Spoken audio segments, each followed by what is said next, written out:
Tervetuloa. Hello, I am Käthy eli Phoenix, and this presentation will be wholly in English because puhekieli is very vaikea.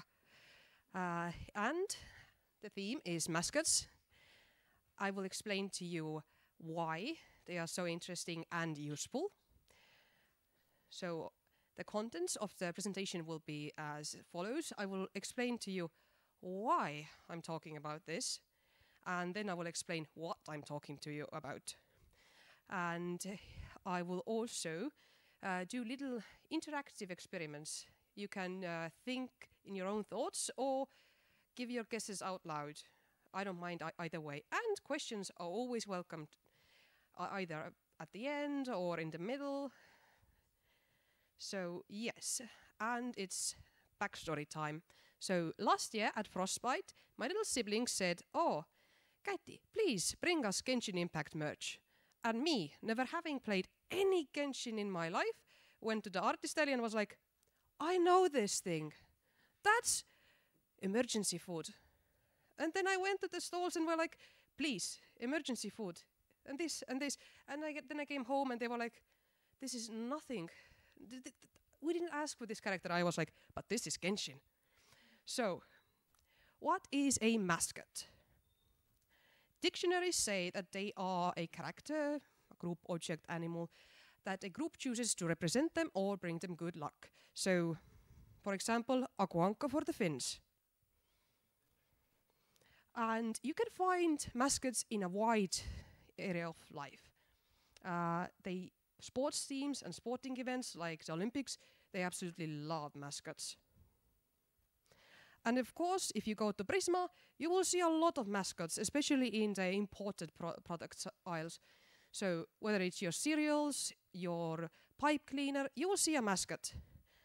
And even governments love their mascots, especially Japan. They have Yuruchara for almost everything. Like local areas, they have Yuruchara to promote tourism. They even have a mascot for earthquakes. So it's very logical that anime is just filled to the brim with mascots. And a mascot character, what is it? It's a character that is deeply associated with the series. They have a very noticeable and memorable design that doesn't have to be the same as the other characters' design. Think Bleach, where you have the black-clad characters wielding swords, and then there's Kon, who's just a yellow teddy lion. And they usually are non-humans, like animals, creatures, any kind of machine. And that works for merchandise very well. For example, think about Moomins. You can see Moomins on your candy, your mugs, your bed sheets, even on the diapers you just put on your baby. And because you can put them on the diapers, they are often colorful, cute and round, but not always. So next, I'm going to do a tiny little experiment where I'm going to show you 3 non-mascot characters, their silhouettes, and give you some time to think who the hell they might be. They are all main characters of their series. I see some recognition, but do you recognize all 3? Do I have any guesses for these boys or gals? Yes?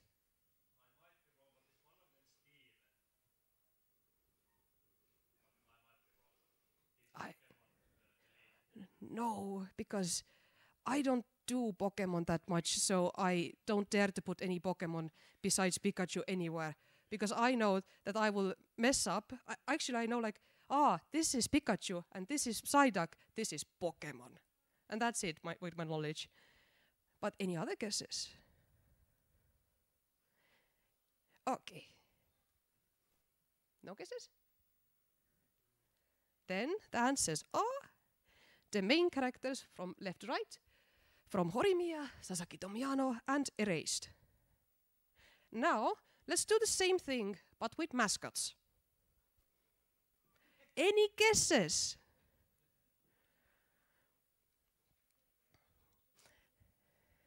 So, I'm going to reveal them. They are Pikachu from Pokemon, one of the only Pokemons I know, and Hawk from Seven Deadly Sins, and Gon. And now think, how fast did you recognize these little bastards compared to the three main characters of the series? And that's where the design comes into play, because they have such distinctive silhouettes, and they're very easy to memorize, even if you haven't seen the series. And now you might think, oh yeah, Käthy, that's good. They are cute, they're round, and that's their entire existence. Like a butter knife, only thing you can do is smear butter or like cheese spread, but you can't cut or do anything else. But I say, not really. They usually are cute, but think of them more as a Swiss Army knife. You have so many different mascots. You can have literally a saw that can like rend off your limbs, like our little teddy bear there. Or you can have a bottle opener on your knife, in case you need to pop open a sake bottle or something, though probably you can't use a bottle opener like that. Or you might need a little magnifying glass for a little hamster. So, next I'm going to show you different groups of mascots that have a role or an archetype in common. And I'm also going to give you a little bit of time to guess what might be the common denominator. I forgot. This is called versatility. A knife must not be there to just spread butter like most knives are. If you buy them from IKEA or Jysk, they have to cut as well. And now the groups. Oh no, Kurorun got his butt cut off. This is a technical glitch. They had their feet and stuff until 12 minutes ago. So, any guesses what they might have in common?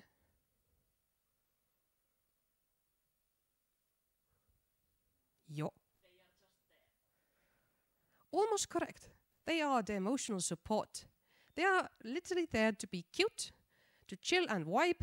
They don't have to like any of the other characters, but all the other characters just adore them. Like Sketchy. He will bite the fingers off anyone who comes to the skate shop, except the owner. But everyone is like, oh, cute little fox, I'm going to pet you. And same goes for Murr, and Kurorun is just there, just chilling and vibing. Next group.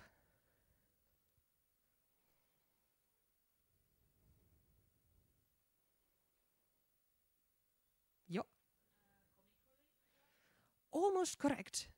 They are a special flavor of comic relief. Jo. Exactly. They are characters that are used so either one specific character or the entire cast can relieve their anger and violence and everything on them by just manhandling them or having them be the butt of the joke. And that status can be either undeserved, like Sakamoto, who's just a talking cat, but gets manhandled by a little girl. Or Meow, who gets just bullied by Luke for I don't know what reasons. My friends might know better. But some characters well-deserved punching bag status, like Gon, who is literally a pervert incarnate. And this is a cousin category to the last one.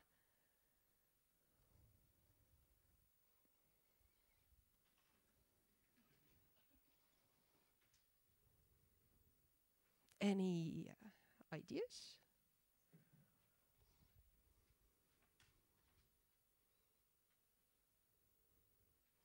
A hint is the answer was in the last round already. Exactly.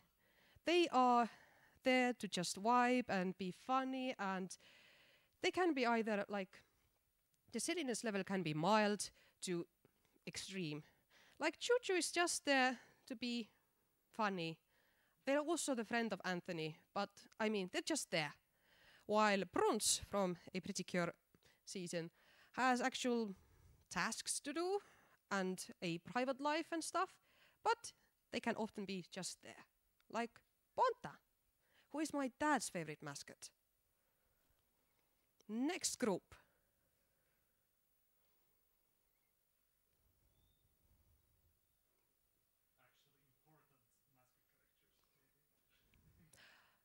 Not really.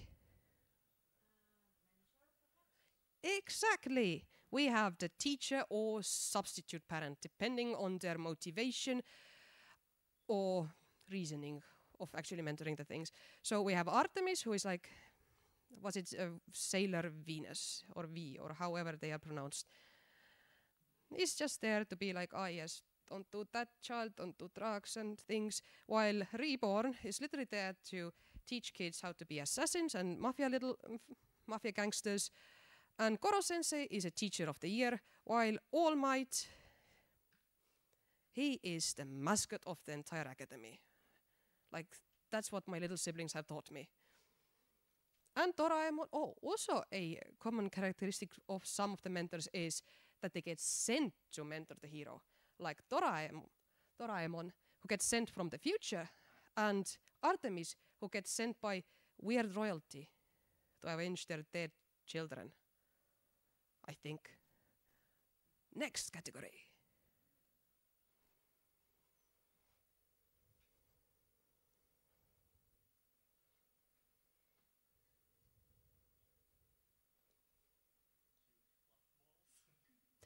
They might be that, but that's not the answer.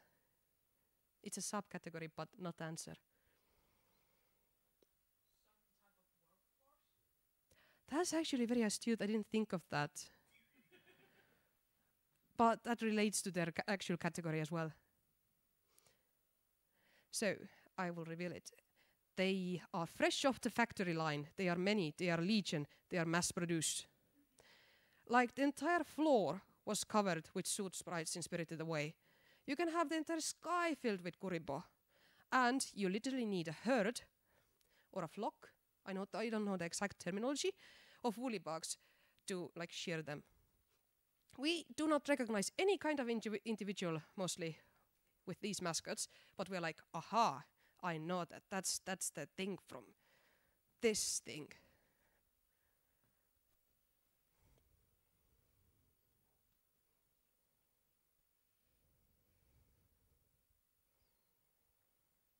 Any guesses?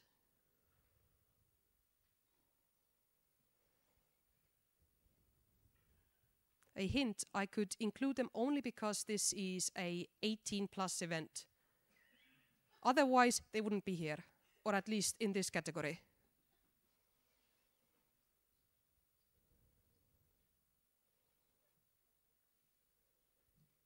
They are alcoholics.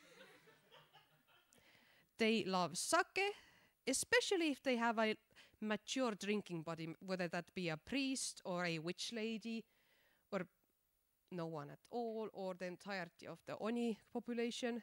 They love sake. I love this category.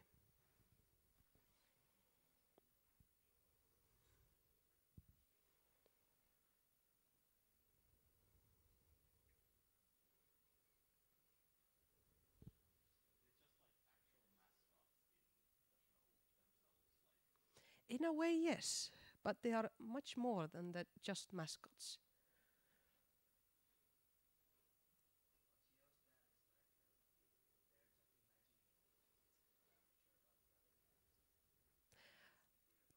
That also ties with the category because their style is peak, their intentions are known, their purpose just scary. They are honorary cryptids because literally Kotori-san is the product of a overworked adult's imagination and dreams that ends up being more successful than the said adult, while Chio's dad just appears in a middle schooler's dreams. Elizabeth, she does whatever it wants. And Tanuki is forced upon a little mangaka to be included in every shoujo edition they release. So no one knows their purpose, but they are there. Just like Mothman somewhere.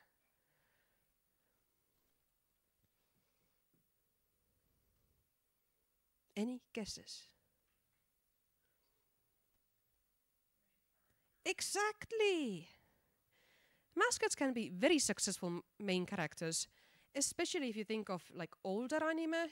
Then, if it was like targeted at children, the main character would be a mascot, like Chi, Totoro, Sonic, and they are still very successful because if you go to Taiteguya or the merch hall, you're gonna find some Chi.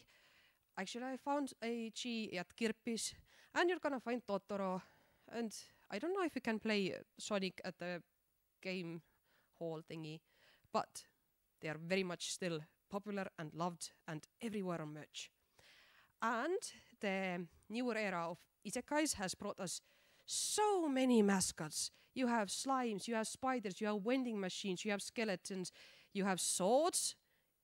So many new mascots.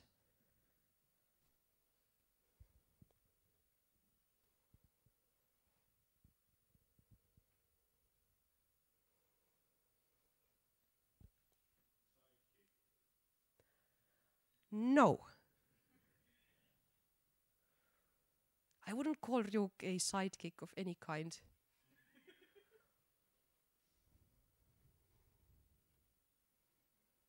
I will reveal the answer. Bloop. They are catalysts. Because of their actions, we have a plot. Whether they steal something, like this little monkey, whether they get fished out of the sea, like this dog creature they named in the manga at least, whether they need saving, like Luna or this baby. Sometimes they can be human or humanoid. Whether they save the actual main character. I haven't read Chainsaw Man to the end, so please no spoilers. Or they just get bored and decide to throw their very powerful weapon onto Earth so everyone can die. They make the story happen. Without them, you have nothing, and the Earth is in peace.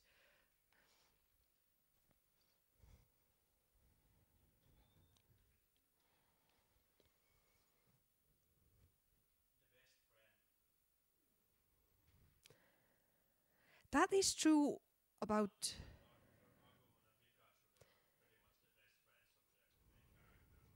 With Mickey, at least in the beginning, I would not call them best friends. Believe me, in the beginning, not best friends. Any other offer? Yeah. Almost. I just used tools because that's more pacifist. But you don't need a gun or a sword if you have little animals battling for you in different child-safe battles or something.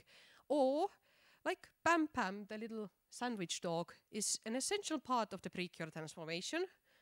The animation is, for me at least, very disturbing. How he goes like, haha, and your dog is a sandwich.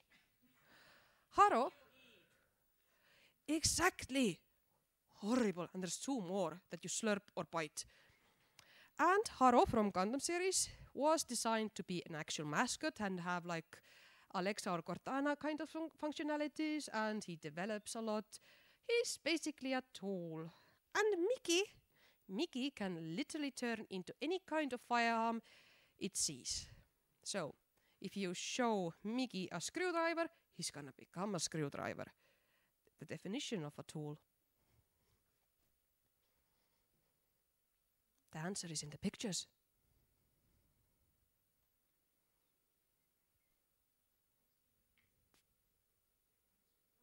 Exactly. They are mascots that have either one or multiple different forms. For example, Kilala, she has a tiny, small, round, cute thing and can turn into big and scary. While Tsubasa from Precure is actually a bird, but he can be also a boy and a Precure. Meanwhile, Tony Chopper, he is a lot of flavors of Poro. And also a good doctor, apparently, I think. The cool kids of the table.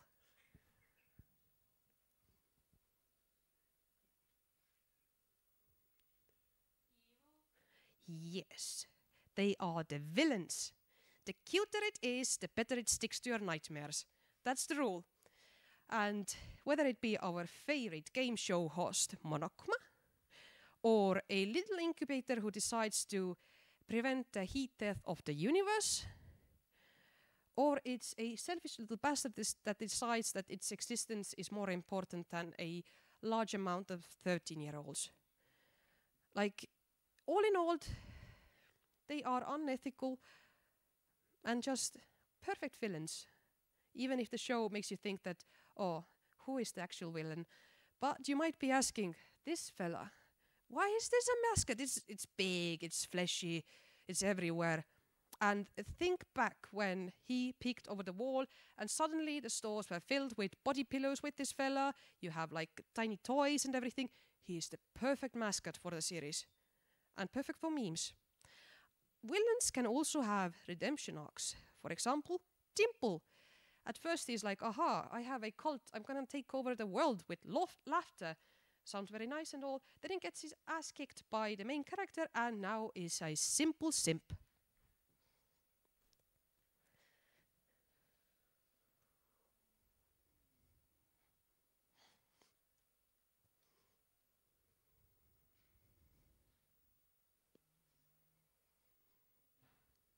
Any guesses? This is the last group, I think.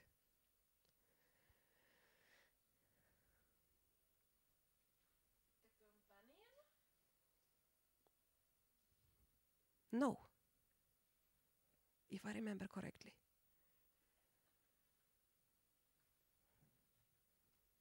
They are ultimate weapons. In other words, ridiculously overpowered for what they seem. This little baby at the corner, when he pees, Earth will drown in pee, which many parents can relate to, but that's literally what happens. That little kitty-like spirit, he can beat every other character in the series. At least that's what my brother says. And that fluffy little dog, psychic abilities and is battle hardened. Like, you can't say that about your little chihuahua or something like that. This pig, apparently also a hellspawn like the baby. And come, I was traumatized to find out that this little creature can wipe memories, teleport all the characters, and do so much things. Scary. So you might be asking, oh, Käthy, I do not agree how you describe my favorite mascot. They are much more than a punching bag or something like that. And I say yes, because you see, mascots can have many roles at the same time. Like, for example, how do we turn these 4 categories into a Venn diagram? By adding a simple fat cat on them. And you see, a very diverse cat, versatile, so many roles, besides being an alcoholic. So, in conclusion, mascots, very important for a series. They have a lot of depth. They don't have to adhere to the rules. They can be whatever they want. They can be a cute little yellow lion in the middle of a lot of bloodthirsty killers. They can be there to be happy while everyone else is very sad and probably dying or already dead. Their designs are just perfect for merchandise. We love to buy them and we will still keep on buying them. And besides just being cute, they can have plot-altering roles. Literally, if that monkey didn't have such sticky fingers, Gekkai Sensen, nope, it would be a very short episode. Oh no, the masterful cat got cut off. So, thank you for listening. And happy wasn't included because I took a lot of time and I was like, where do I put this? And then I decided, no, you're going to be here. Thank you.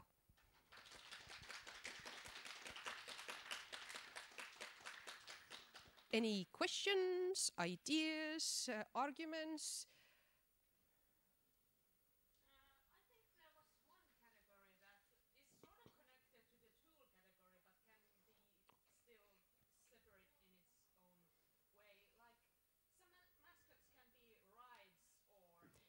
Exactly. The cat bus, for example. And you can actually make merchandise. You can make your child an actual cat bus. And people are going to pay a lot of money to get their childhood dream implanted on their newborn. So, very correct.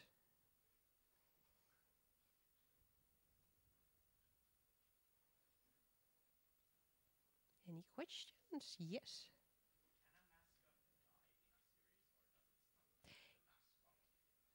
Of course it can die. Everything will die. Just let's go back to the wait. Oh, this category. If they don't die, then people are gonna be mad, like, oh, this is not righteous. And it's just very nice to like pull the trigger and oh, Cuba is full of holes. Or like, oh, let's have a sibling fight that ends in death, in a death for one of these characters. I will not spoil. I've spoiled enough already. And another character who's oh, a lot of you might know what character basically dies in this list because they are no more. They are part of someone else. They don't exist as an individual anymore. And we don't see them after the first episode, which is sad, but we still make merchant fan art of them because they are the best.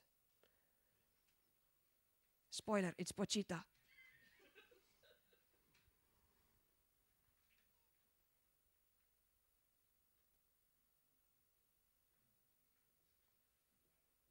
Joo, kyllä. Done? Okay.